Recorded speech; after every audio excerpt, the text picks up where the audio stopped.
औरत ने जन्म दिया मर्दों को, मर्दों ने उसे बाजार दिया। जब जी चाहा मसला कूचा और जब जी चाहा दुत्कार दिया। ये वो मार्मिक पंक्तियां हैं जो दिल के किसी कोने में चुभती हैं, आंखों में नमी और सीने में एक अनकही सुलगन छोड़ जाती हैं।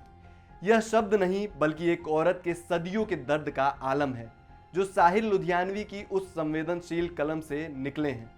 एक ऐसी कलम जो जज्बात को आग बना देती थी और शब्दों को हथियार। उनकी हर एक स्याही की बूंद में औरत की वो अनसुनी चीख गूंजती है, जिसे समाज ने कभी बाजार की भीड़ में दबा दिया तो कभी घर की चारदीवारी में कैद कर दिया। नमस्कार, मेरा नाम है निशांत मिश्रा और आप देख रहे हैं एनडीटीवी इंडिया। यह एक अद्भुत संयोग ही है कि 8 मार्च का दिन, जब साहिर की जयंती और अंतर्राष्ट्रीय महिला दिवस एक साथ आते हैं, मानो समय ने खुद इन दोनों को एक गहरे रिश्ते में बांध दिया हो। साहिर वो शायर जिसने औरत की पीड़ा को न सिर्फ देखा बल्कि उसे अपनी आवाज़ बनाकर दुनिया के सामने रखा, और महिला दिवस वो प्रतीक जो उस पीड़ा को सम्मान, हक और आज़ादी की रोशनी में बदलने की जद्दोजहद का गवाह है। ये दुनिया अगर मिल भी जाए तो क्या है।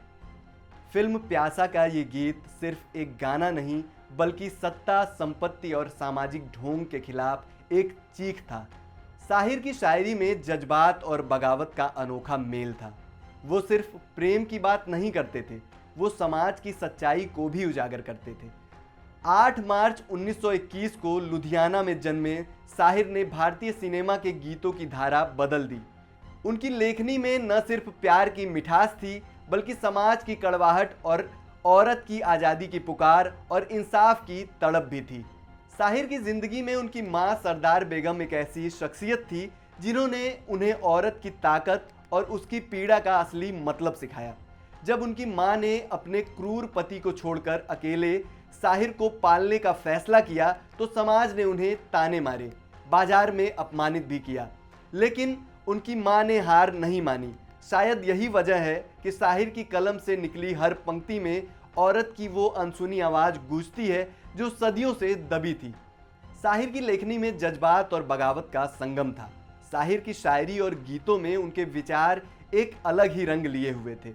जहां उस दौर के ज़्यादातर शायर मोहब्बत को फूलों और चांद तारों से सजाते थे, साहिर ने उसे हकीकत की ज़मीन पर उतारा। उनकी कलम में बगावत थी, सवाल थे और एक ऐसी तड़प थी जो समाज को झकझोर दे। जिन्हें नाज है हिंद पर वो कहाँ हैं, इस गीत में उन्होंने मुल्क की हालात पर सवाल उठाया। तो चलो एक बार फिर से अजनबी बन जाएं हम दोनों में रिश्तों की नाजुक डोर को बताया है। शाहिर अलग थे, बेहद अलग। तमाम समकालीन शायरों से उनके विचार इसलिए अलग थे क्योंकि वह सिर्फ खूबसूरत अल्फाज नहीं लिखते थे बल्कि उनमें ज़िंदगी की सच्चाई भी समेटते थे। उनकी लेखनी में उर्दू की शान और हिंदी की सरलता का ऐसा मेल था कि हर आम और ख़ास तक उनकी बात पहुंचती थी। वह शायर थे मगर समाज सुधारक की तरह लिखते थे। उनकी हर पंक्ति में एक दर्शन था, एक सबक था। भारतीय सिनेमा में साहिर ने गीतों को सिर्फ मनोरंजन का जरिया नहीं बनने दिया बल्कि उन्हें एक कहानी, एक संदेश का जरिया बनाया।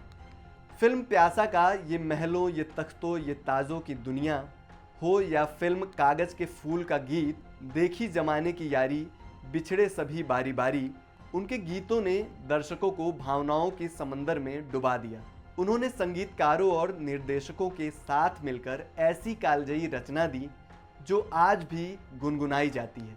फिल्म नया दौर का यह गाना, साथी हाथ बढ़ाना, एक अकेला थक जाएगा, मिलकर बोझ उठाना, साथी हाथ बढ़ाना, मजदूरों की मेहनत और एकता का पैगाम था। साहिर ने यह साबित किया कि गीत सिर्फ रोमांस के लिए नहीं बल्कि समाज को जोड़ने और जागरूक करने के लिए भी हो सकते हैं। साहिर के ज़िंदगी जीने का तरीका ऐसा कि उन्होंने लिख दिया, गम और खुशी में फ़र्क न महसूस हो, जहां मैं दिल को उस मकाम पे लाता चला गया और ज़िंदगी को भी उसी अंदाज में जी लिया। यह कहना अतिशयोक्ति नहीं होगी कि साहिर की वजह से गीतकारों का रुतबा फिल्म इंडस्ट्री में बढ़ा और लोग गीतों के पीछे की गहराई को समझने लगे। एक दौर में साहिर गायक गायिकाओं से अधिक पैसे लेने की डिमांड फिल्म निर्माता के सामने रखते थे। वो उस पैसों को जस्टिफाई भी करते थे। साहिर के पास दुनिया को देखने का एक अलग नज़रिया था। उन्होंने लिखा भी है, ले दे के अपने पास फ़कत एक नज़र तो है, क्यों देखे ज़िंदगी को किसी की नज़र से हम। साहिर की बात हो और अमृता प्रीतम का नाम ना आए, ऐसा हो ही नहीं सकता। यह दास्तान है एक अधूरे मोहब्बत की। साहिर का जीवन अधूरे प्रेम की दास्तानों से भरा हुआ है, लेकिन इसमें सबसे गहरा रंग अमृता प्रीतम के साथ उनकी मोहब्बत का है। अमृता और साहिर दो शायर, दो आत्माएं जो एक दूसरे के लिए बनी थी, लेकिन कभी पूरी तरह एक न हो सकी। मैं पल दो पल का शायर हूँ, पल दो पल मेरी कहानी है। ये पंक्तियाँ लिखते वक्त शायद साहिर के दिल में अमृता की यादें तैर रही थी। अमृता ने अपनी किताब रसीदी टिकट में साहिर के साथ अपनी मुलाकातों का जिक्र किया था। वो लिखती हैं कि जब साहिर उनसे मिलने आते थे तो सिगरेट के धुएं में उनके बीच अनकही बातें बुनती थी। साहिर ने शायद अमृता के लिए ही लिखा था कि तुम मुझे भूल भी जाओ तो ये हक है तुमको, मुझे याद रखने की कुछ तकलीफ न करना। ये उनकी उदारता ही थी, लेकिन उनमें छिपा दर्द भी कम नहीं था। उनकी मोहब्बत शब्दों में तो बयान हुई, लेकिन ज़िंदगी में अधूरी रह गई। साहिर की वो कविता, वो अफसाना जिसे अंजाम तक पहुंचाना न हो मुमकिन, उसे एक खूबसूरत मोड़ देकर छोड़ना अच्छा। उनकी इस प्रेम कहानी का सार है।